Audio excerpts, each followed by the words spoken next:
Hey everybody, it's a Macon Mayhem off-season check-in. I'm Graham Tuck, and I've got the Mayhem's head coach, Dave Pszenyczny, with us. Dave, we're about halfway through the off-season at this point. How's everything been going? How's the summer been for you? Summer's been too long for me for obvious reasons with the short season last year. So looking to improve on that this upcoming season. That's huge. So you mentioned coming in late in the process last off-season. How has that been any different for you this time around? It's been interesting in the fact of not having a proper recruitment last summer, and this year it's kind of like figuring things out at a certain point. But nonetheless, it's your typical off season in regards to players wanting to come and testing out the market, see what fits best for them. You mentioned that extra time that you've had. Would you say that's more beneficial when it comes to talking to players that were on the protected list or new guys that you're trying to bring in? I think it's a catch-22 scenario, right? Too much time could lead to, yeah, hey, I want to come play, and then, a couple weeks or a month go by and life changes for that individual. So I think sometimes you get what you need as far as getting a player signed and retaining their rights. And then other times, you just might not have that person because they may get a job or, they look to go to Europe or higher level. Okay, so obviously players are starting to get signed throughout the league. Fans are getting excited about it. What exactly does it mean for a guy to be signed at this point in the offseason? So, as far as signings go, they're all signed to contracts. We got rid of training camp invites over the past season.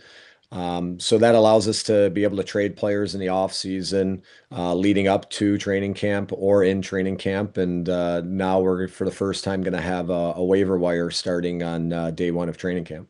So that's earlier in the process than it has been, correct? Correct. In years past, player gets released from training camp roster. Now they are able to be a free agent, go anywhere. Now we have the proper process of having a waiver wire. Okay, well that's certainly interesting. So, you mentioned you've had a little bit more time. The roster is going to start to take form over the next couple of weeks here. What kind of team are you looking to build going into year two here in Macon? Well, we want to kind of pick up with the core group that we have returning from last season.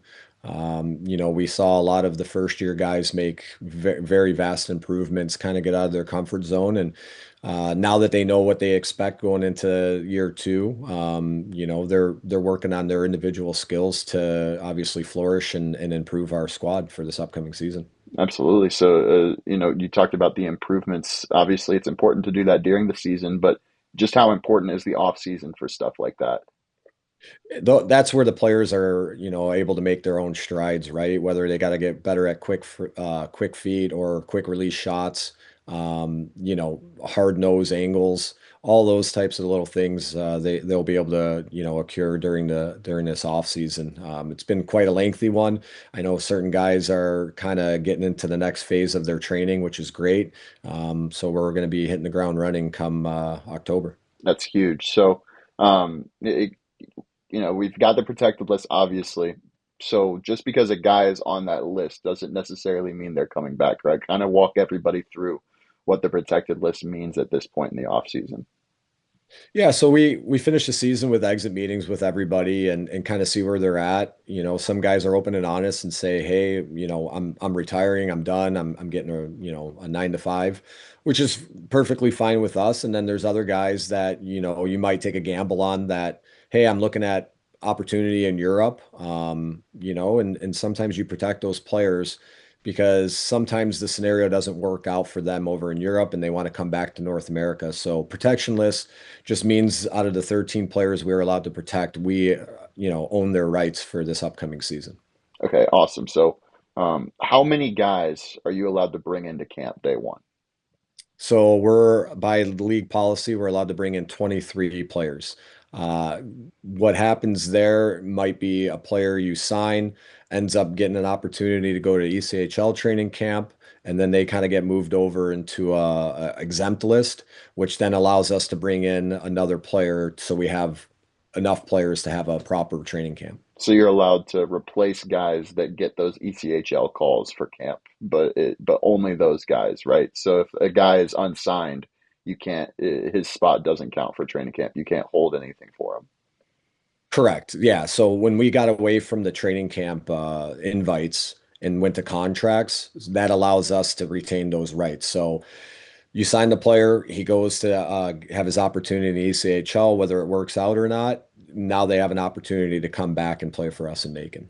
That's huge. So an ECHL camp runs about the same time as the SPHL camp, right? So it can get a little bit difficult with those kinds of things. Yeah, they typically start maybe a few days earlier than us. We're looking at maybe a 10-day training camp, so it's pretty vast or pretty quick. And then you're obviously into the game one on the 17th. So, for us, it's always a flip of a coin whether you're going to get that guy back in time. Just depends on, American League players coming down from their respective teams down to the ECHL. But at the end of the day, I always say you have to have a plan and hope for the best and plan for the worst. So one more question for you, maybe two. How do you feel about where the team is at this point in the off season? Like, what? I guess the second question to follow up to that would be is what are you most excited about in terms of the on ice stuff this upcoming season with what you're looking at right now? I think right now I'm just really excited to get back on the ice with the returning guys that we have signed as of right now, and the new pieces that we have added. It's been such a long summer. I think when you look at it, you're like, oh, it's only a few months, but it wears on you, right? You only so much video you can watch, and you're always on the phone. It kind of gets exhaustive at times, but once October starts, you're going to be busy, busy, busy. So, for us, it's just kind of going off to the same mindset of last year that we just want to outwork teams, and the guys that are coming back know that, and with their skills that they're improving on this offseason, I think that's going to complement what we have in store for year two. That's huge. Well, our first signing is going to be announced this Friday, so keep an eye out for that. And as the summer goes on, we'll be announcing more as they keep coming in. Thank you for taking the time, Dave. I appreciate it. Not a problem, Graham. Thank you.